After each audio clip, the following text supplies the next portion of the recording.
ஸ்ரீ ரணபலி முருகன் திருக்கோயில், பெருவயல். மூவிரு முகங்கள் போற்றி, முகம்பொழி கருணை போற்றி, ஏவரும் துதிக்க நின்ற ஈராறு தோள்கள் போற்றி, காஞ்சி மாவடிவைக்கும் செவ்வேள் மலரடி போற்றி, அண்ணான் சேவலும் மயிலும் போற்றி, திருக்கை வேல் போற்றி போற்றி போற்றி, குன்றிருக்கும் இடமெல்லாம் குமரன் இருப்பான் என்பது போல அறுபடை வீடுகளில் திருப்பரங்குன்றம் சுப்பிரமணிய சுவாமி கோயில், திருச்செந்தூர் சுப்பிரமணிய சுவாமி கோயில், பழனி தண்டாயுதபாணி சுவாமி கோயில், சுவாமிமலை சுவாமிநாத சுவாமி கோயில், திருத்தணி சுப்பிரமணிய சுவாமி கோயில், பழமுதிர்ச்சோலை சுப்பிரமணிய சுவாமி கோயில், இவற்றுள் திருப்பரங்குன்றம், திருஆவினன்குடி எனும் பழனி, சுவாமிமலை, பழமுதிர்ச்சோலை எனும் இந்த 6 படை வீடுகளில் முருகன் மலை மீது இருந்து அருளாட்சி புரிகிறான். ஆனால் திருச்செந்தூரில் மட்டும் கடற்கரையில் இருந்து அருள் பாலிப்பதாக சொல்வது உண்டு. ஆனால் உண்மையில் திருச்செந்தூரிலும் முருகப்பெருமான் மலை மீது நின்றுதான் அருள் பாலிக்கிறார். இந்த மலைக்கு பெயர் சந்தன மலையாம், அதாவது கந்தமாதன பருவதம் என்ற பெயராம். இங்கு மண்ணரிப்பு மற்றும் கடல் உள்வாங்குதல் போன்ற இயற்கை சீற்றங்களால் ஏற்பட்ட மாற்றம் தவிர திருச்செந்தூரிலும் முருகப்பெருமான் மலை மீதுதான் நின்று அருள் பாலிக்கிறார் என்கிறார்கள் ஆன்மீக பெரியோர்கள்.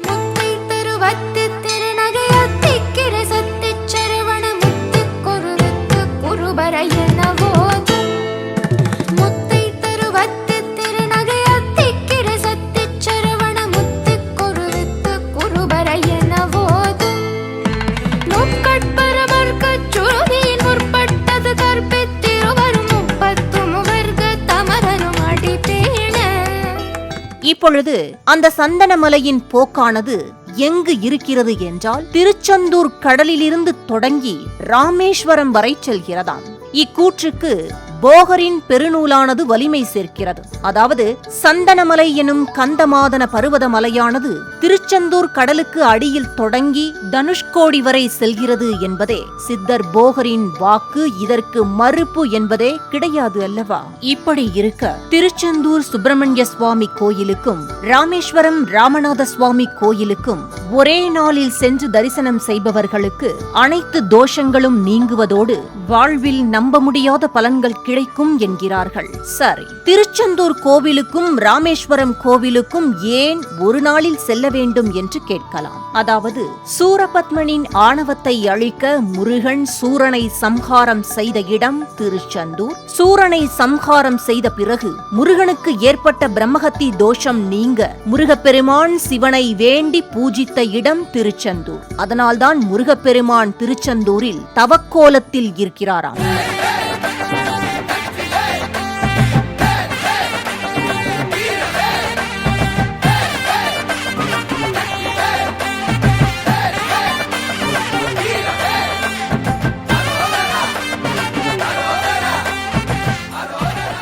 அதேபோல ராவணனை வதம் செய்த ராமன் அந்த பிரம்மஹத்தி தோஷம் நீங்க வேண்டி ராமன் ராமேஸ்வரத்தில் ராமநாத சுவாமியை பிரதிஷ்டை செய்து சிவபூஜை செய்தாராம். இதனால் ராமனுக்கு ஏற்பட்ட பிரம்மஹத்தி தோஷம் நீங்கியதாம். இப்படி சூரபத்ம வதத்தால் முருகனுக்கு ஏற்பட்ட பிரம்மஹத்தி தோஷம் நீங்க சிவபெருமானை வழிபட்ட இடம் திருச்செந்தூர் என்றும், ராவண வதத்தால் ராமனுக்கு ஏற்பட்ட பிரம்மஹத்தி தோஷம் நீங்க ராமநாத சுவாமியை வழிபட்ட இடம் ராமேஸ்வரம் என்பதாலும் இவ்விரு தலங்களுக்கும் ஒரே நாளில் சென்று வழிபட்டால் நம்முடைய அனைத்து விதமான கிரகதோஷங்கள், பாவங்கள், வாழ்வில் ஏற்படும் அத்தனை தடைகளும் தவிடுபொடியாகும் என்பது ஐதீகம். இந்த வழிபாட்டை திருச்செந்தூரில் தொடங்கி ராமேஸ்வரத்திலோ அல்லது ராமேஸ்வரத்தில் தொடங்கி திருச்செந்தூரிலோ நிறைவு செய்தால் அதன் பலன்களை வார்த்தைகளால் சொல்லிவிட முடியாது என்கிறார்கள். ஆனால் எப்படி இரு தலங்களுக்கும் செல்வது? இன்றைய சூழ்நிலையில் பொருளாதார நெருக்கடி மற்றும் உடல்நிலை போன்ற சில காரணங்களால் இது சிலருக்கு கடினமான ஒன்றாக இருக்கலாம். அப்படிப்பட்டவர்களுக்கு பதில் இதோ. இரு கோயில்களையும் தரிசித்தால் என்ன புண்ணியம் கிடைக்குமோ அந்த புண்ணிய பலன்களை ஒரு சேர பெற நாம் செல்ல வேண்டிய கோயில் பெருவயல் ரணபலி முருகன் திருக்கோயில்.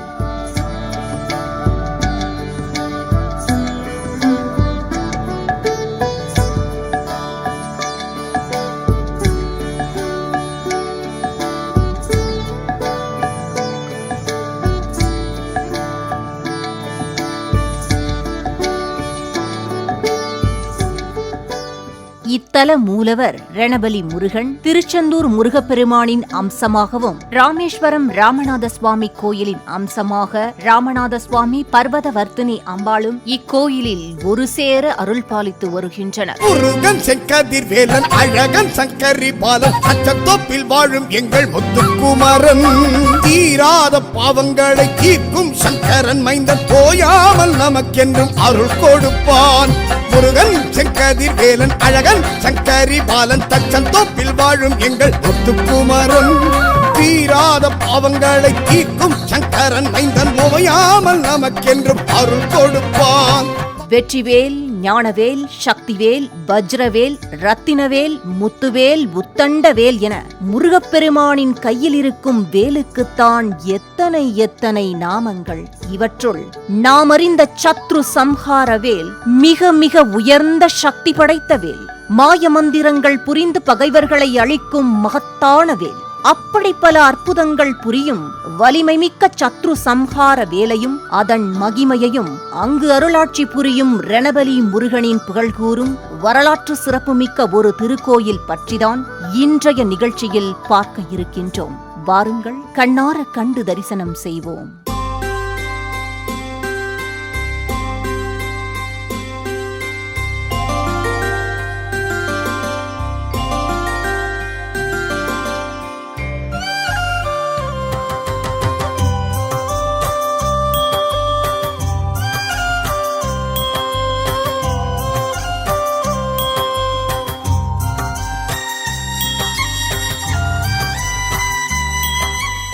ராமநாதபுரம் மாவட்டம் தேவிப்பட்டினம் செல்லும் வழியில் பெருவயல் என்னும் இயற்கை எழில் சூழ்ந்த அழகிய கிராமத்தில் அமைந்துள்ளது பிரம்மாண்டமான ஸ்ரீ ரணபலி முருகன் திருக்கோயில்.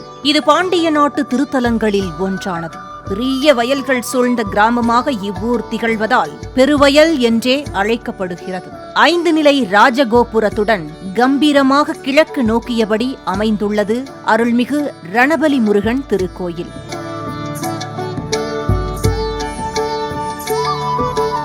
இத்திருக்கோயிலின் நுழைவாயிலில் 2 குதிரை சிலைகள் உள்ளன.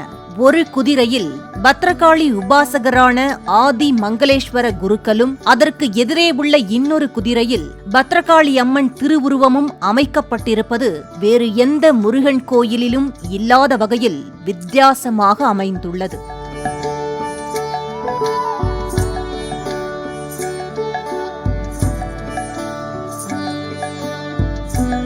கோயிலில் காலசந்தி மற்றும் சாயரட்சை பூஜையின் போது இவர்களுக்கு நைவேத்தியம் செய்த பின்னரே பலிபீடத்திற்கு நைவேத்தியம் செய்யப்படுவது இத்தலத்தின் விசேஷம். நுழைவாயிலை தொடர்ந்து கோயில் உள்ளே பலிபீடமும் நெடிதுயர்ந்த கொடிமரமும் அமைந்துள்ளது. இக்கோயில் கொடிமரத்திற்கும் ஒரு தனித்துவம் உண்டாம். கொடிமரத்தின் 4 பக்கமும் முருகப்பெருமான் வீற்றிருந்து அருள் பாலிக்கிறார். மேற்கே பழனி முருகனும், வடக்கு முகமாக திருப்பரங்குன்ற பெருமானும், தெற்கில் 6 முகம் கொண்ட சண்முகரும், கிழக்கில் வள்ளி தெய்வானையுடனும் முருகப்பெருமான் இக்கொடிமரத்தில் அருள் பாலிக்கிறார்.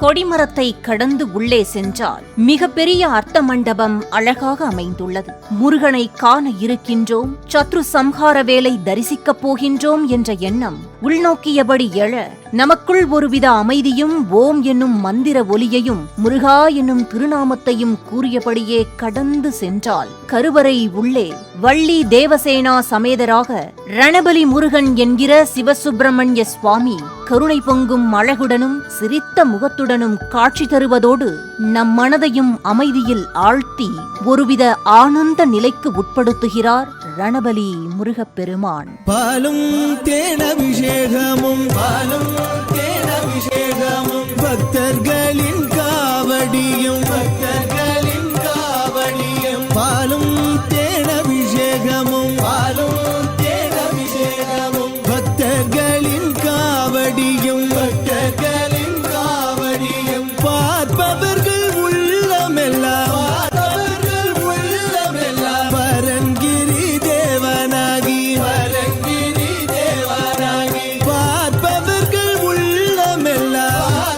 அழகுக்கே அழகு சேர்க்கும் வகையில் கருவறையில் ரம்யமாக தேவியருடன் சுவாமி வீற்றிருக்கிறார்.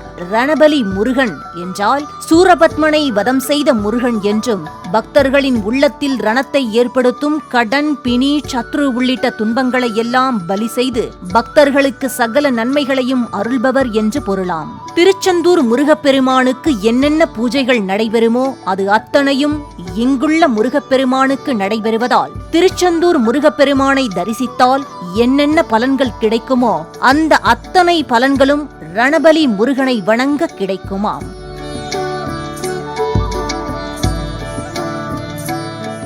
ராமநாதபுரம் சமஸ்தானத்தை மன்னன் கிழவன் சேதுபதி ஆண்டு வந்த சமயம் அவரது நம்பிக்கைக்குரிய தளபதியாக விளங்கியவர் சாத்தப்பன் என்கிற காத்த வீரதளவா வைரவன் சேர்வை. முருக பக்தரான அவர் அடிக்கடி திருச்செந்தூர் சென்று முருகனை வழிபட்டு வருவது வழக்கம். ஒருநாள் அவர் கனவில் முருகன் தோன்றி, என்னை வழிபட இனி திருச்செந்தூர் வரவேண்டாம், தேவிப்பட்டினம் கடலில் நவபாஷான கற்கள் இருக்கும் இடத்துக்கு கிழக்கில் கண்ணாமுனை என்ற இடத்தில் மேலே கருடன் வட்டமிடும், அதற்கு கீழே கடலில் மாலையும் எலுமிச்சம் பழமும் மிதக்கும் அந்த இடத்தில் கடலுக்கு அடியில் குறிவைத்து தேடினால் வள்ளி தேவசேனா சமேதராக சத்ரு சம்ஹார வேலுடன் நான் இருப்பேன், என்னை எடுத்து உங்கள் ஊரில் பிரதிஷ்டை செய்து வழிபடு என்று அருளினார் முருகப்பெருமான். சேர்வைக்கு மட்டுமல்ல, இதே போன்ற கனவு திரு உத்திரகோச மங்கை என்னும் தலத்தைச் சேர்ந்த ஆதி மங்களேஸ்வர குருக்களுக்கும் தோன்றியதால் இருவரும் மறுநாள் சந்தித்து கந்தன் கனவில் சொன்ன அடையாளங்களின்படி ஆட்களை விட்டு கடலுக்குள் சுவாமி சிலையை தேடினார்கள். தேடுதல் பல மணி நேரம் தொடர்ந்தது. ஆனால் சிலை கிடைத்த பாடு இல்லை. அதே நேரம் கடலுக்குள் சென்றவர்கள் கடும் ரணத்துடன் திரும்பினார்களாம். ஆரம்பமானது முருகனின் திருவிளையாடல். இறுதியில் வைரவன் சேர்வை முருகப்பெருமான் மீது கொண்ட பக்தி பெருக்கால் சுவாமியை பார்த்தே ஆக வேண்டும் என்ற எண்ணம் மேலோங்க கடலுக்குள் மூழ்கி முருகன் சிலையை தேடினார். அப்போது நடந்தது அந்த ஆச்சரியம். மற்றவர்களுக்கு தென்படாத தெய்வம் வைரவன் சேர்வையின் கண்ணில் பட்டது. கண்டார் முருகப்பெருமானின் திருமேனியையும் சத்ரு சம்ஹார வேலையும். இது அவரின் உண்மையான பக்தியின் அடையாளம் என்றே கூறலாம். முருகப்பெருமானின் சிலையையும் சத்ரு சம்ஹார வேலையும் கடலில் இருந்து வெளியே எடுத்து வந்தார். இதனை கேள்விப்பட்ட மன்னர் மிகப்பெரிய தர்பார் அமைக்க வேண்டி வைத்திருந்த மிகுந்த செல்வத்தையும் நிலங்களையும் கோயில் அமைக்க பக்தியுடன் இறையிலியாக கொடுத்தார். பின்னர் பெருவயல் ஊரணிக்கரையில் முருகப்பெருமானுக்கு திருக்கோயில் பணிகள் விரைவாக நடைபெற்று கடலில் கண்டெடுக்கப்பட்ட சிலைகள் கோயிலில் பிரதிஷ்டை செய்யப்பட்டு கும்பாபிஷேகம் வெகு விமர்சையாக நடைபெற்றதாம். திருச்செந்தூர் முருகன் கோயிலில் நடைபெறும் வழிபாட்டின் அடிப்படையில் பூஜைகளும் திருவிழாக்களும் இன்றளவும் ரணபலி முருகன் கோவிலில் நடைபெற்று வருகின்றன.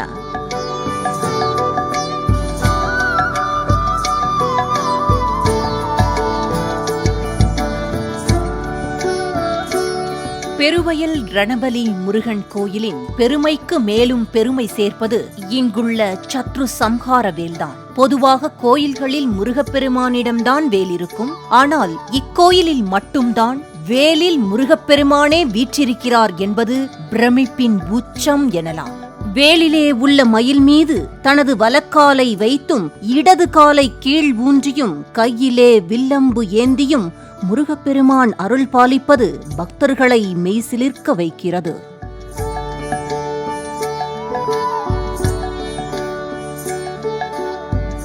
சூரபத்மனை வதம் செய்ய அன்னை பார்வதி தேவி வழங்கிய வேல்தான் இது என்று பக்தர்களால் கூறப்படுவதால் இந்த சத்ரு சம்ஹார வேலை பார்க்கும் போது ஒரு நொடி நம் கண்கள் இமைக்க மறுக்கிறது. முருகப்பெருமான் கைத்தொட்ட வேலாக இருப்பதாக நம்பப்படுவதால் இந்த வேல் தரிசனம் செய்வதே பாக்கியமாக கருதப்படுகிறது. வேல் வேறு முருகன் வேறு அல்ல, முருகனே வேல் வேலே முருகன் என்று அடியார்கள் கூறும் வார்த்தையை மெய்ப்பிக்கும் வண்ணம் இந்த சத்ரு சம்ஹார வேல் அமைந்துள்ளது. அந்த வேலின் மீது நாம் கொண்ட பக்தியில் சற்று மெய் மறந்தோம்.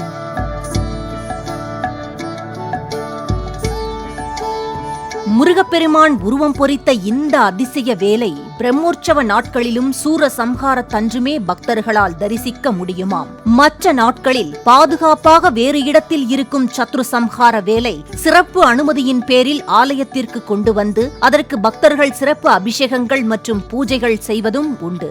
சத்ரு சம்ஹார வேலை வழிபடுபவர்களுக்கு எதிரிகள் தொல்லை விலகுவதோடு சகல பேறுகளும் கிட்டும் என்பது நம்பிக்கை. வற்றாது பொய்கை வளநாடு கண்டு மலைமேலிருந்த குமரா, உற்றார் எனக்கு ஒரு பேரும் இல்லை உமையாள்தனுக்கு மகனே, தாடி தந்து அடியேனையாளும் முருகேசன் என்ற நரசே, தாரமாக மயில் மீதில் ஏறி வரவேணும் என்ற நருவே. வாகன விபத்தில் சிக்கி உடல் கை கால் வலியால் பாதிக்கப்பட்டவர்கள் ரணபலி முருகனையும் சத்ரு சம்ஹார வேலையும் தரிசித்தால் அதிலிருந்து மீண்டு வருவது உறுதி என்கிறார்கள். வைரவன் சேர்வை ராமேஸ்வரம் ராமநாத சுவாமி மற்றும் பர்வதவர்த்தினி அம்மன் மீது மிகுந்த பக்தி கொண்டிருந்ததால் ராமநாத சுவாமிக்கும் பர்வதவர்த்தினி அம்மனுக்கும் தனித்தனி சன்னதிகள் பெருவயல் தலத்தில் அமைக்கப்பட்டுள்ளன. பிரகாரத்தில் ராமநாத சுவாமி எழிலாக வீற்றிருந்து அருள் பாலிக்கிறார். தொடர்ந்து பர்வதவர்த்தினி அம்பாள் நின்ற கோலத்தில் பக்தர்களின் விருப்பங்களை நிறைவேற்றும் மங்கள நாயகியாக அருள் பாலிக்கிறார்.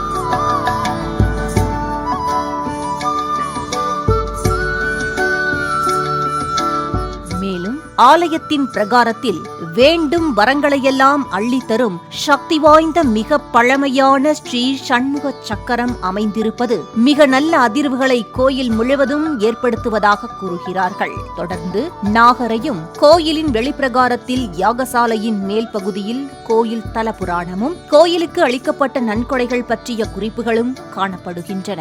மேலும் இக்கோயிலில் ஆவணி அமாவாசை தேரோட்டம், மாசி பிரம்மோற்சவம், மாசி பௌர்ணமி தேரோட்டம், கந்த சஷ்டி 10 நாட்கள் பெருவிழாவும் நடைபெறுகிறது. இறைவனின் ஆக்கல், காத்தல், அழித்தல் ஆகிய செயல்களை குறிக்கும் வகையில் திருச்செந்தூரை போலவே சண்முகர் சிவப்பு, வெள்ளை, பச்சை சாத்தி 3 காலங்களில் எழுந்தருள்வதும் இக்கோயிலின் தனிச்சிறப்பாக கூறப்படுகிறது. மேலும் மாதந்தோறும் சஷ்டி, கிருத்திகை நாட்களிலும் சிறப்பு பூஜைகள் நடைபெறுகின்றன. கோயிலுக்கு வடக்கே வைரவர் சேர்வைக்காரரின் சமாதி உள்ளது. அங்கு சுப்பிரமணிய எந்திரமும் சிவலிங்கமும் பிரதிஷ்டை செய்யப்பட்டுள்ளது. தினமும் கோயிலில் இருந்து நைவேத்திய பொருட்கள் கொண்டு செல்லப்பட்டு இங்குள்ள லிங்கத்திற்கு பூஜைகள் செய்யப்படுகிறது. முருகனையே அனுதினமும் சேவித்து அவனருளால் இத்தலத்தை உருவாக்கிய வைரவன் சேர்வைக்காரர் சமாதியில் மிக நல்ல நேர்மறை அதிர்வுகள் கிடைப்பதாகவும் அதை உணர்ந்த பக்தர்கள் பக்தி பெருக்குடன் கூறுகிறார்கள். நான் எத்தனையோ தலங்களில் முருகனை தரிசித்து இருக்கிறேன். ஆனால் வேலில் முருகன் உருவம் பதித்திருப்பதை பெருவயல் கோயிலில்தான் கண்டேன் என்று திருமுருக கிருபானந்த வாரியார் சுவாமிகள் இங்கு விஜயம் செய்த போது குறிப்பிட்டதாகவும் கூறப்படுகிறது. நேயர்களே, நமக்கு ஏற்படும் பலவிதமான ரணங்களை தீர்க்கும் பெருவயல் திருக்கோயிலுக்கு ஒரு முறையேனும் சென்று ஸ்ரீ வள்ளி தேவசேனா சமேத ஸ்ரீ சுப்பிரமணியரையும் சக்தி வாய்ந்த சத்ரு சம்ஹார வேலையும் மனதார வழிபட்டு உடல் பிணி, மனப்பிணிகள் என அத்தனை ரணங்களும் நீங்க பெறுவோம். அதோடு ராமநாத சுவாமியையும் பர்வதவர்த்தினி அம்மனையும் ரணபலி முருகனோடு தரிசித்து திருச்செந்தூர், ராமேஸ்வரம் சென்ற புண்ணிய பலன்களையும் பெறுவோம். வளமுடன் வாழ்வோம்.